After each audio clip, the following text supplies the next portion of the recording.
Sure. And, and there's a recording in progress. So Jesselyn, start the conversation. Yeah, thank you. So I'll share our handout and we're also going to update it with this new information. But in 2018, there was a study, and in that study, the vast majority of the people that they requested to participate actually declined. But what they tried to compare was a group of people who started out planning for an elective induction and a group of people who started out planning for what is called expectant management, or going into labor and letting that unfold unless something medically is needed or decided on. So the first group included people who were electively induced at 39 weeks. And the second group included people who were either went into labor spontaneously, or they were induced for some reason, or they got to 41 weeks and were induced for that reason. So it included a lot of people in the second group. What they were supposedly looking at was just comparing safety and outcomes. And what they claimed was that the induction group had lower rates of cesarean section than the other group, which again did include some spontaneous labors, but also included medically needed inductions and inductions after a certain date.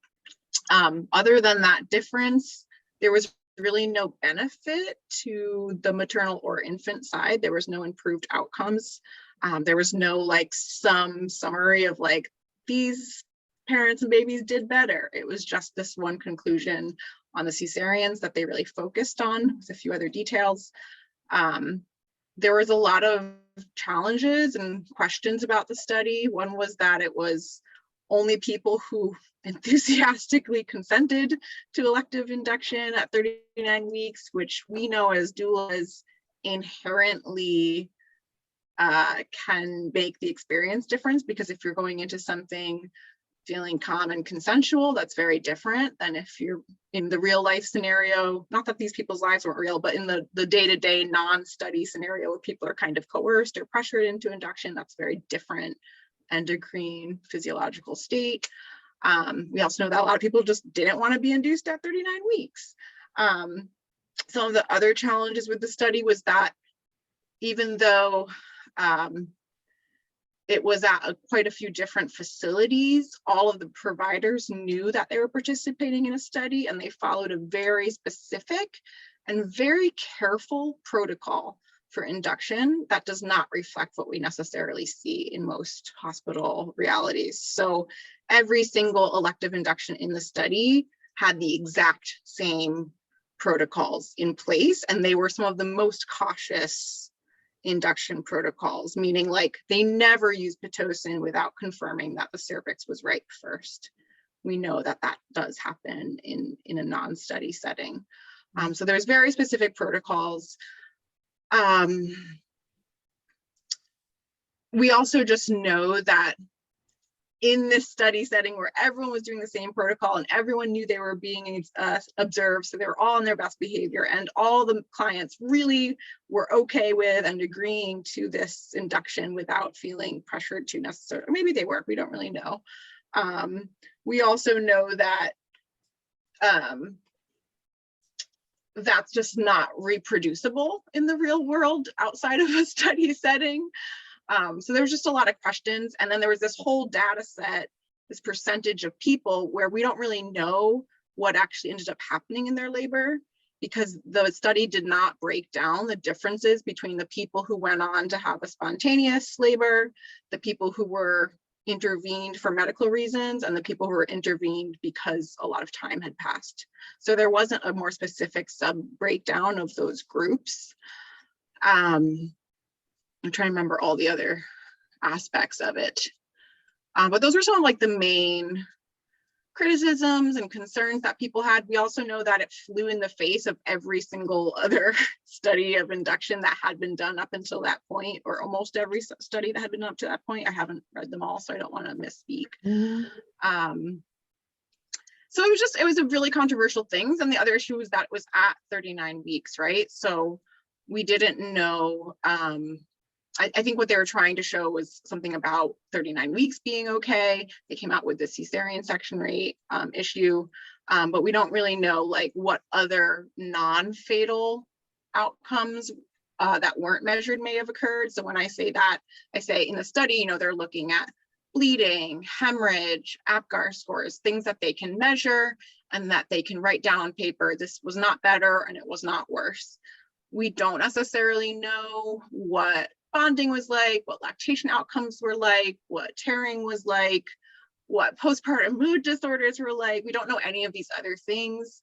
I don't believe this study actually addressed time of labor. I'll have to go back and check on that. So there was a lot of other just questions about what the actual birthing person's experience was in these two groups, which were actually more like 4 or 5 different groups of people. And that's a reflection of a lot of research where we measure like the bare minimum, like did somebody die or hemorrhage, and not what was this family's experience and how did they walk away feeling. So those are just a few of the critiques. I'd have to pull up our notes for the rest of them. And we did write a piece just summarizing this and summarizing that most research shows that induction does have certain outcomes, and like just because 39-week elective induction is a choice, is an option, doesn't mean you need to make it, especially if you don't have any medical indication to consider it. And here's all the great reasons to stay pregnant for a long time. One being that the baby's lungs are the last thing to develop, and another being that the hormones and the process of labor has so many benefits for both the birthing parent and the baby. So I'll leave it there for the original ARRIVE trial. That's perfect. Thank you so much, Jocelyn. So that's important information. I hope everybody was listening. What's important about that is that we need to be able to have these discussions with our clients. And we need to not be afraid to have these discussions with our clients. We need to be able to understand what the ARRIVE trial is, be able to talk to our clients about it. We can't diagnose or treat anything because we're not medical people. We can provide them the science and with this particular study, what the flaws are with this science. Because all of the doctors have taken this study and made it the Bible. And they are the most fundamentalist of Christians.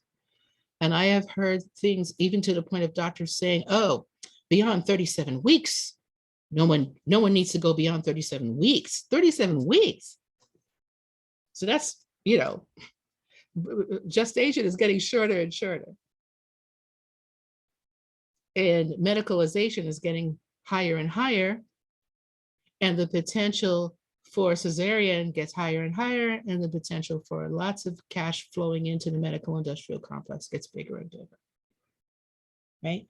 We would like our clients to have the most physiological of births that they can have, because we do know that moms and babes, birthing people and babes, fare better with that system. It's not because we're all crunchy granola and we just want everything to be natural, because it's put down like that. Like there's something wrong with that. I'm hella crunchy and granola and some collard greens added in, okay, after. And the reason that I am that way is because science supports that. 100%. Science supports that. You make a little human, it starts growing in its parent. There's an amazing relay of chemicals that are made by the body that start labor, that propel labor forward, that ends up with the client smiling and happy, tired, maybe a little sore, ready to eat a good meal, and in love with her child. And we know that even if babies are started off with IVF or other sort of reproductive help, as close as we can get to making sure those hormones are chugging along, the happier those labors and deliveries are also. everybody benefits from this process. What's happening now is really, I've never had more C-sections than in the last year was the most C-sections I ever had in my whole practice. 42 years of this. And this year, I'm trying to get a little crafty about it. It might be a little better. We'll see. I'll let you know in December. So I was stressing the joy is being taken out of my work, because there's nothing that feels better that when two things that just are amazing. It feels great when your client gets medicine that they needed to have a healthy labor and delivery.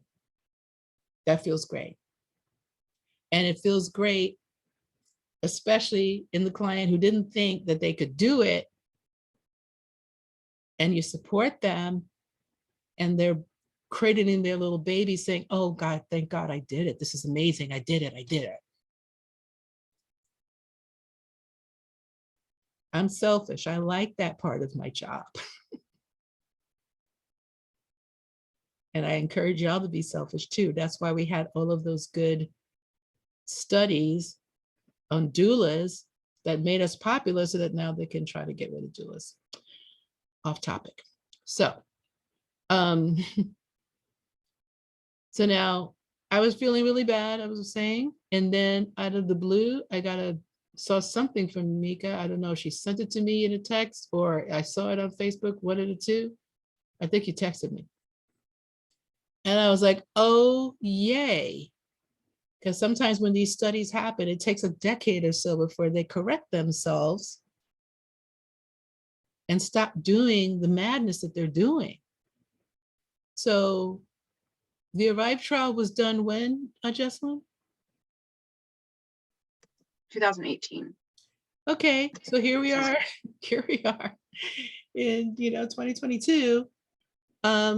That's a pretty, for science, that's a pretty swift turnaround to have something at least starting to poke holes in this thing that some are holding up as the Bible. So Mika, share with us what you found, please. Hello. Okay. Well, there are 3 articles that came out in February of this year, and they were all looking at, I think that's important to know, and with kind of slightly different groups of people. But all of them really, in their own way, kind of call into question the validity, in my opinion, of the ARRIVE trial. And 2 of them were 2 studies were published in the American Journal of Obstetrics and Gynecology, and one of them was through it's in the National Library of Medicine. So we're talking about like majorly respected or organizations that are respected in the obstetrics community. Okay. The first one I wanted to talk about, all 3 of these are in our student portal for the folks that are in there. The first one I want to talk about, it looks at the impact of the ARRIVE trial at a specific academic center, a tertiary academic center. So how has the ARRIVE trial impacted that center? And they did kind of a retrospective study. So they looked at 18 months before the ARRIVE trial, and then 18 months after. And in that one, they found that the rate of inductions, elective inductions, went up.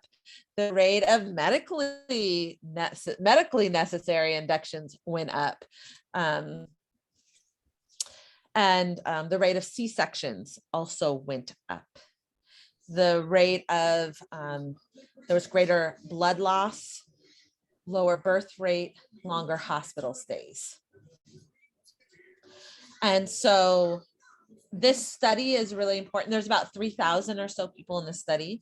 I think the study is really important because it is looking at another institution specifically. Can they reproduce the study, essentially, the ARRIVE trial at another institution? And this institution could not, in fact, had kind of opposite outcomes.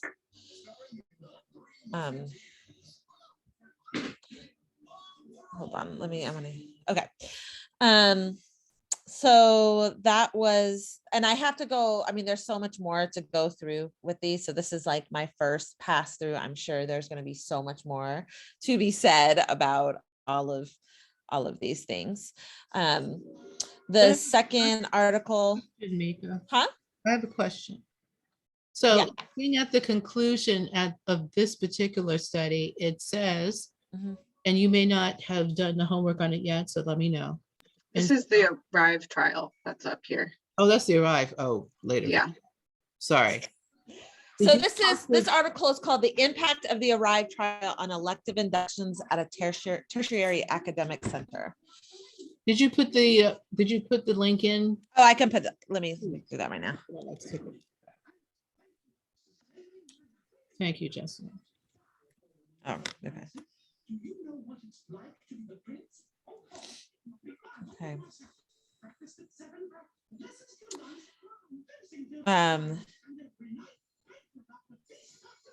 So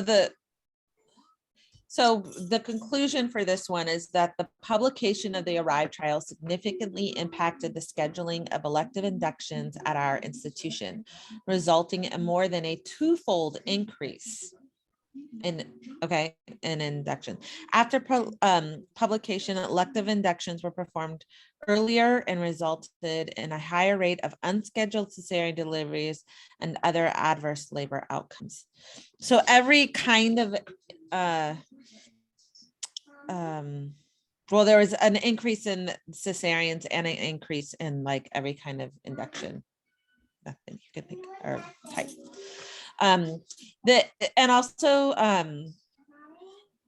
The rate of cesarean delivery amongst electively induced women increased from 6.5% pre-ARRIVE trial to 14.8% post-ARRIVE trial.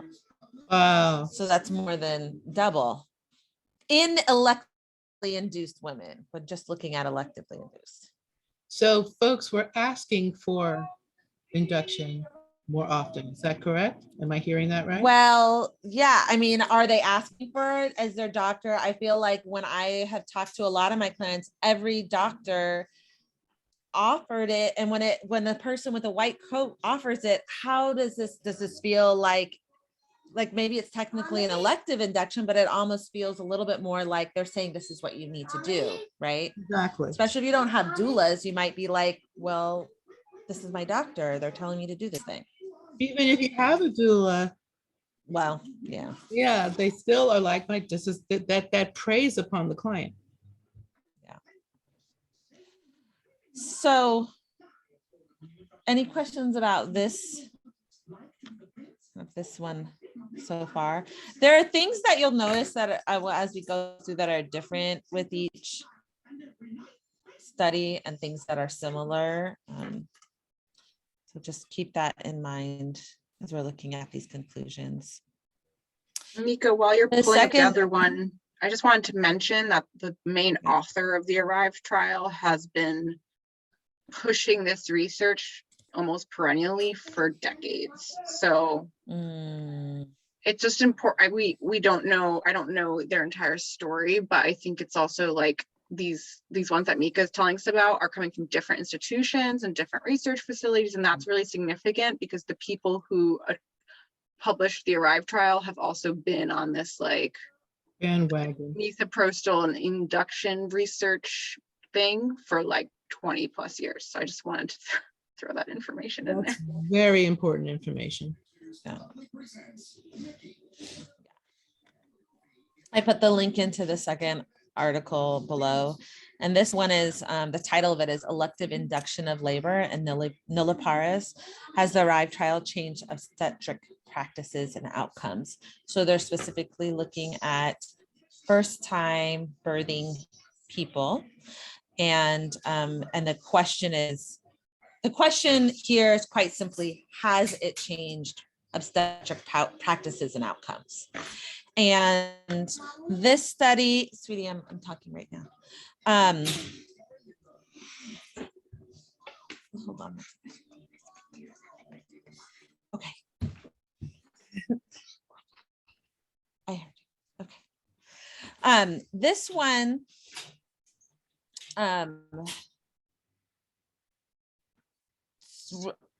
just as other ones saw that there was an increase in inductions, as every other study has seen, and that it very quickly, just like the other study, and you'll see in all of them, very quickly, there was a very quick change in practice. In obstetrics, I can't remember where I heard this, but that typically after research comes out showing that something is beneficial, it takes about 20 years for it to come into practice. Like when we think of like delayed cord clamping, skin to skin, right? But for Arrive trial, it was very quick.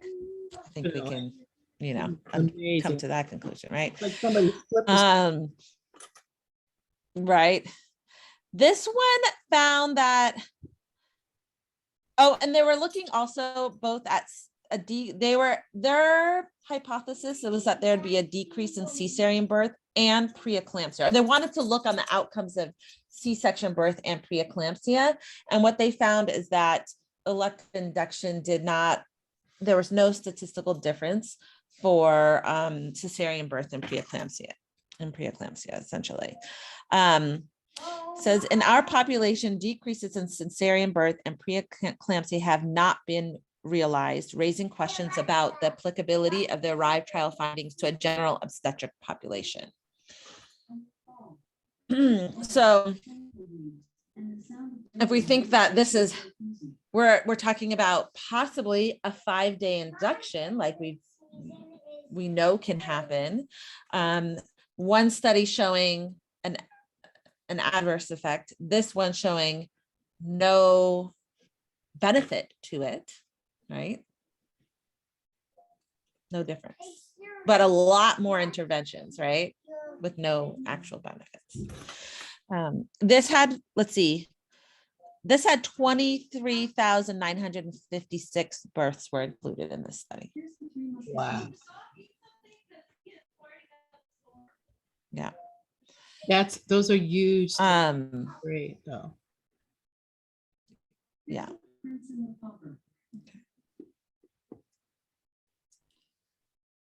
And then the last one, which I think is really important to read through carefully, because if you just read the end, oh, sorry, let me get that.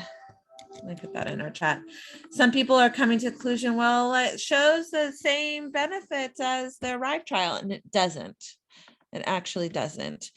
So this one is called Changes in Obstetrical Practices and Pregnancy Outcomes Following the Arrive trial. So again, looking at the changes, and they were wanting to determine if there were changes in obstetrical practices and perinatal outcomes after the Arrive trial. Did you post the link? Yes, I believe I did. Yes, it's PubMed one. This one, there was almost 2 million people. So this is a retrospective. Okay. Huge study. Oh, well, there are almost 2 million people in the pre-Arrive group and 609 million and so in the post-Arrive group. Okay. This one, I believe, did a year before and after. I could be wrong. No, wait, it must be more than. Don't quote me on that. To look through the year, how long before and after. This one found that there were more inductions of labor. So every group found more induction of labor, no surprise, okay? And deliveries at 39 weeks. This one found that there were fewer cesarean deliveries after the ARRIVE trial publication. But there were small but statistically significant increases in adverse maternal and neonatal outcomes. So that was something that the ARRIVE trial didn't look at all of the possibilities of, right? And so some of those adverse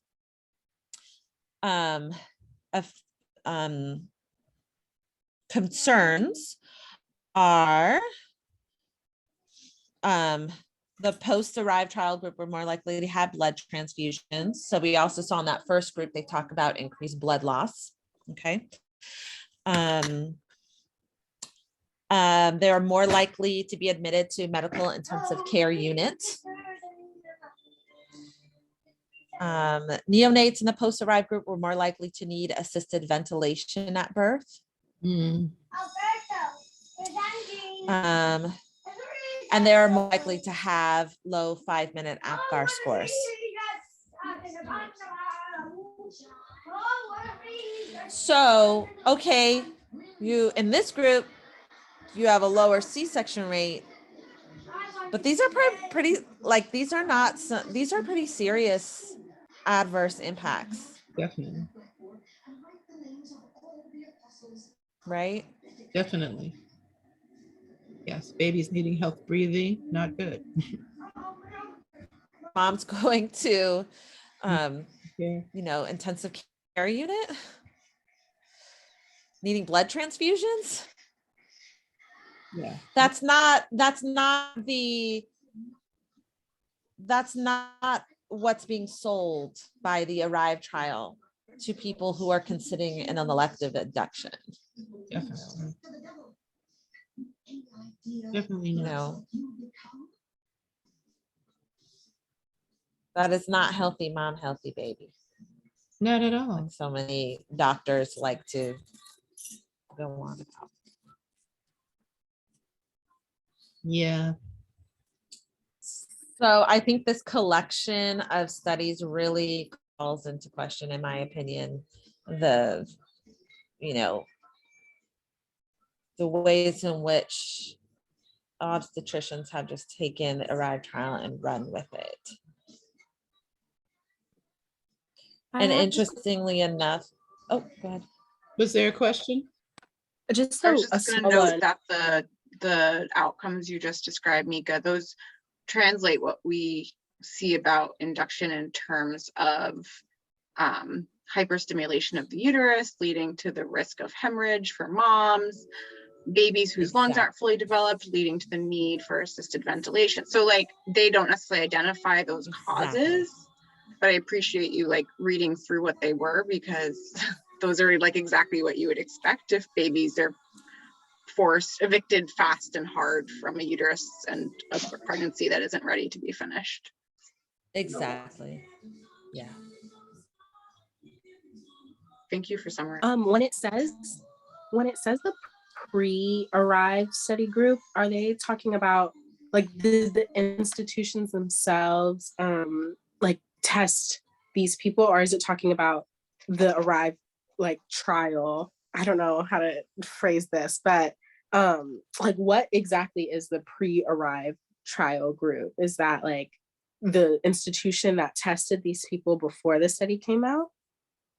Yeah, it's a retrospective. These are all kind of our retrospective studies. So they're looking at their data from the time before the ARRIVE trial. It's from when the trial was published. Sorry. Sorry, yeah. So some of these articles excluded the year of publication and others included it, but it was like either before it was publicly released or after it was publicly released. That makes sense. Thank you. I was a little confused.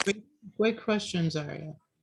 So, you know, for us as doulas, when that trial hit the pavement, it was like the whole quality of what birth was changed. And our clients have been suffering, and we've seen them suffering, and we've seen their babies suffering ever since. So everybody gets to have a copy of these trials. Everybody needs to be able to discuss what the trials mean. Our job is to educate. We don't tell clients what to do. Neither should doctors, actually. It should be the client's decision. And it always is the client's decision at the end of the day. But being told that there's no medical benefit to carrying a baby beyond 37 weeks. I had one doctor say 37 weeks and another doctor say 39 weeks. No medical benefit to carrying a baby beyond that time. Was there, an evolution memo that I missed about that? So our job is to educate our clients. And along those lines, I want to point out, I think I've posted these books in the student portal, but just in case I haven't, I'm going to find them and show you.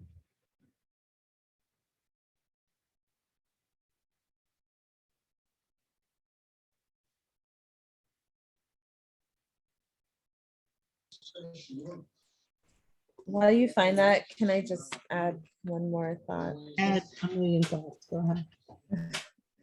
Well, so many times our clients are also told that they need to be induced because of gestational hypertension to prevent preeclampsia. And I think that second study that I talked about that included 23,000 people that showed no difference in outcomes for preeclampsia is really, I think that's really, that's a big deal that really needs to be studied more, looked at more, and certainly shared with people when they're trying to make that decision for themselves and they're, unsure. We're not talking about people here who have, well, I'm talking about people here who have gestational hypertension, are not preeclamptic or eclamptic at this point, right? That's a different category of people, but they're trying to see, does that 39-week induction prevent preeclampsia? The moms, there's so many other things that could potentially prevent preeclampsia that they don't talk about, like nutrition and stress and the effects of systemic racism. So many things. So my God. Yes, but thank you for saying it anyway, because, So everybody get a copy of this book. It is not expensive. It is $8 on Kindle. I'm going to try to buy a bunch of them so that we can lend them to clients. Clients need to read this book. This book is written by a midwife.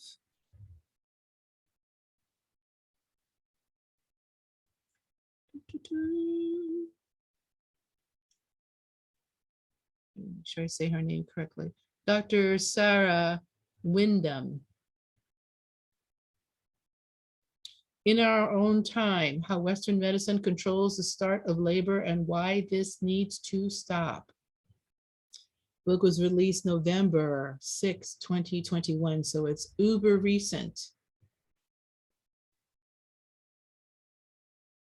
I believe that she is a midwife in the UK, and things are just as crazy there.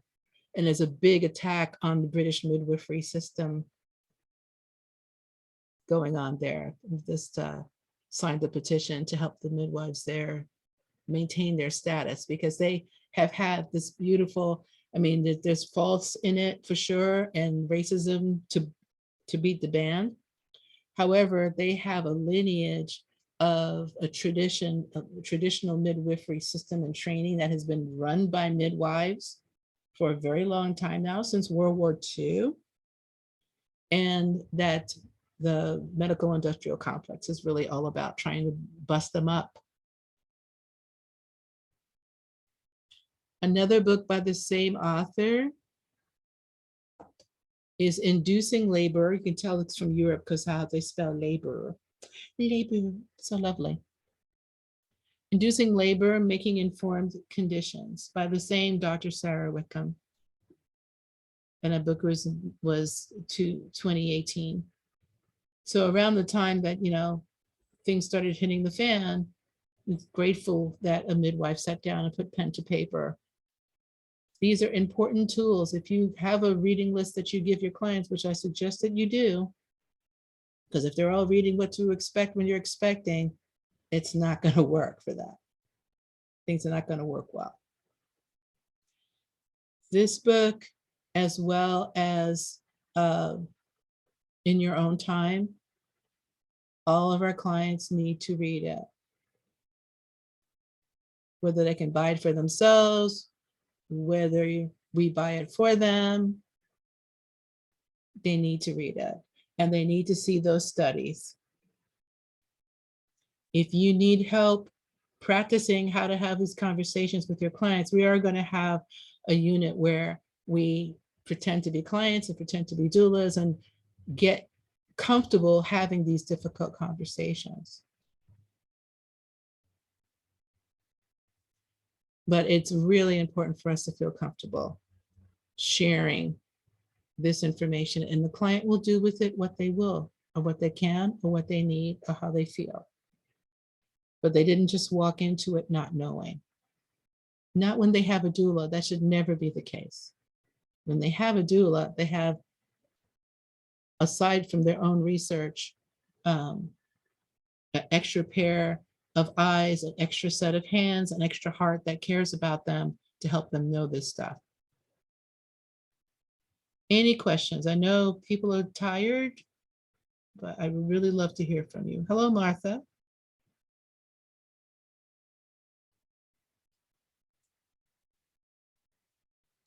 Any feelings?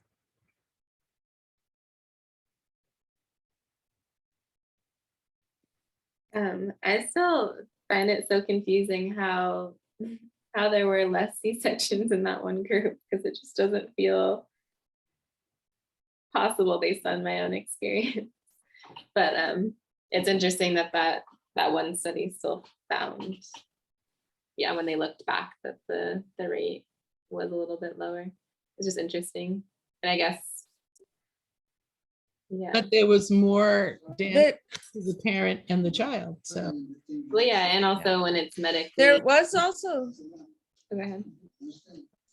well, there's almost 2 million people in the pre-arrive trial and 609,000 in the post-arrival. Sweetie, I'm talking. And so that's a lot. I mean, that's a lot of people total, but that is also a big difference. I wonder if they had more like 2 million people in the post-arrive trial, what that might look like. Yeah, and the providers seem more comfortable with the managed labor, so they're probably less likely to jump to C-section, whereas with the spontaneous labor, they maybe would find reasons to do C-section more quickly because they don't have the control over the medications and stuff. I don't know.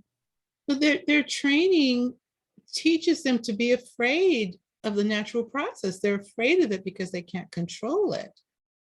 And it's such backward thinking. And then they're assuming at 39 weeks, none of the babies are big. So then that whole category of C-sections is only for the spontaneous labors too. And then you're going to freak out, when someone has a 6-pound baby and loses a bunch of weight, then, we don't talk about how these babies are having a hard time breastfeeding, right? And we don't talk about how these, how many babies are introduced to formula because they're afraid that they're losing too much weight and they want to have them gain their birth weight. So it's a big mess. Also the lower rate was only 0.6%. So it wasn't as significant as in the Arrive trial, where the difference was like, I don't know, like 14 versus 22% or something. Right. It's like 27.3 versus 27.9. So it was statistically significant, but it wasn't the kind of dramatic statistic that the Arrive trial had claimed. And when you combine that with the numbers difference that Mika said, like maybe with this post group being about half the size, like maybe with a larger size, like that would have evened out and been less significant. We don't know.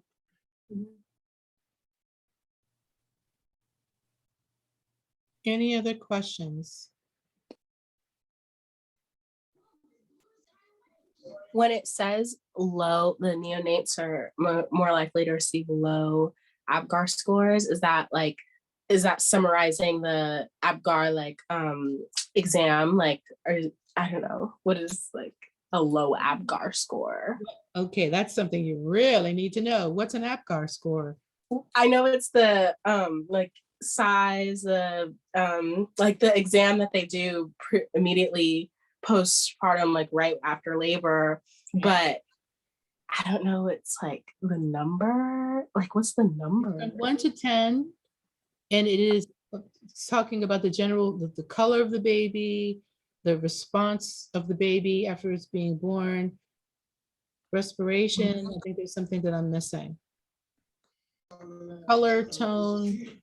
reflex irritability. Okay, so it is right, the assessment, like immediately after birth or 5 minutes after, of the condition of the child. Is this a healthy child? Is the child gray as a sheet and not moving and floppy? And they were pointing out that it's like, they were pointing out that the 5-minute APGAR scores were significantly lower. So that's saying 5 minutes have gone by and this baby is not doing well. And that's a big deal. That's a very big deal. Thank you. That was kind of what was confusing me, like the 5 minutes and then the lower score. Like I was kind of confused. Yeah. Thank you. The baby could potentially be dying. If the baby's vibrancy is going down, that's very bad. You want vibrant, happy baby to stay vibrant, happy baby, right?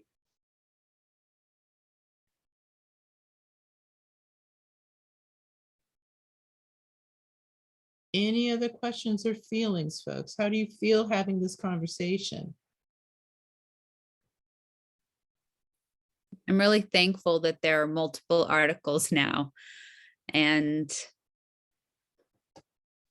I feel anxious to see how, like, for as fast as the medical industrial complex seemed to jump on the ARRIVE study, Mhm. like how fast are they going to be willing to jump off this train? I just, yeah. The bottom line is the client gets to say no. Yeah, exactly. Clients get to say no. And if they're given science-based opportunity and ammunition to say no, if they take that, then they will affect the outcome. They can profoundly affect the outcome, Yeah. And as Mika said earlier, with other changes, it takes them forever to adopt them, And how will it be with this particular change? That it costs the system money. This is a commerce-based medical system that we have. So that inductions, the longest induction that we've had was the 9 days. Kathleen, you and I had a client that was in the hospital for 9 days and still ended up with a cesarean and showed us her bill, $8,000 a day the hospital made just on her butt in the bed, not even the operation, not even the other things that were done to and allegedly for her. $8,000 in the bed. That's a huge cash cow. We want medicine. People who need medicine should have it. People who are healthy, especially people who are birthing babies, need the help to allow their bodies to do this naturally, organically. And we need to not be afraid of people feeling bad about that. We need to not be afraid about people having their own personal shame spirals about that. The truth is the truth.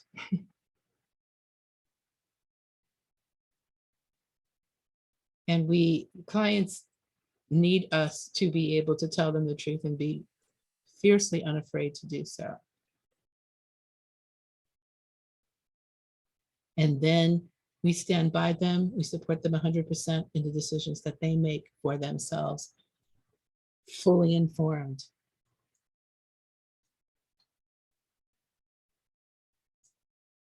But they can't get informed unless we tell them, because nobody else is going to tell them. So that we've got to be comfortable doing that. So who feels they need to have practice in having these conversations? I see Zaria's lovely hand up there. That's great. That means everybody else is feeling 100% confident in leading a conversation like this with their client.